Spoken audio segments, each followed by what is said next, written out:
महाविकास आघाडी जितक्या जागांवर विजयी झाली आहे तितक्या जागा एकट्या शिवसेनेनं जिंकल्या अशी टीका उपमुख्यमंत्री एकनाथ शिंदेंनी केली आहे। शिवसेनेचा स्ट्राईक रेट चांगला असल्याचं देखील शिंदेंनी म्हटलंय।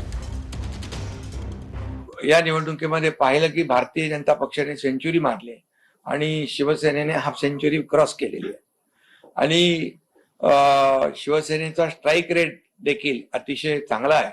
कमी जागा लढवून जास्तीच्या जागा या ठिकाणी नगराध्यक्ष पदाच्या आणि नगरसेवक पदाच्या जिंकलेल्या आहेत आणि त्याबरोबर महाविकास आघाडी च्या एकूण सगळ्या जागांची बेरीज धरली तरी सुद्धा ती शिवसेनेच्या बेरजेपेक्षा कमी आहे। हा स्ट्राईक रेट महायुतीचा या पुढच्या निवडणुकांमध्ये देखील राहील। महायुती प्रचंड बहुमताने जिंकेल। या निवडणुका गावकी आणि भावकीमध्येच आतापर्यंत लढल्या गेल्या होत्या। शिवसेना देखील त्याच पद्धतीने या निवडणुका लढत होती आणि या वेळेला पैशाचं अफाट प्रदर्शन किंवा पैशाचा वारेमाप वापर किंवा पैशाची गारपीट ही या निवडणुकीमध्ये झाली आहे आणि त्याचे ते निकाल आहेत। हिंगोलीमध्ये संतोष बांगर यांच्या भावजे रेखा श्रीराम बांगर यांचा विजय झाला। यावेळेला आमदार संतोष बांगरांच्या उपस्थितीमध्ये शहरात जल्लोष मिरवणूक काढण्यात आली। जल्लोष मिरवणुकीमध्ये बांगरांनी विरोधकांना डिवचलंय। दरम्यान विरोधकांवर टीका करताना बांगरांनी केलेले हातवारे हे पुन्हा एकदा चर्चेत आले।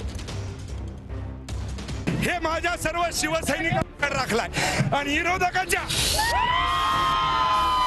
संतोष बांगर यांनी हिंगोलीमध्ये गड राखल्यानंतर विरोधकांना डिवचलंय।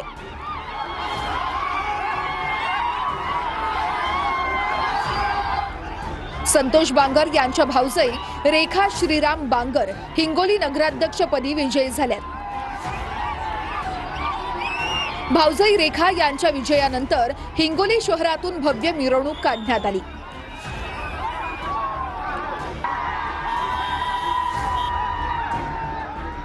हिंगोलीमध्ये नगराध्यक्ष पदासाठी भाऊजाई रेखा बांगर मैदानात असताना संतोष बांगर यांची प्रतिष्ठा पणाला लागली होती। यामध्ये संतोष बांगर यांनी हातवारे करत विरोधकांना डिवचलंय।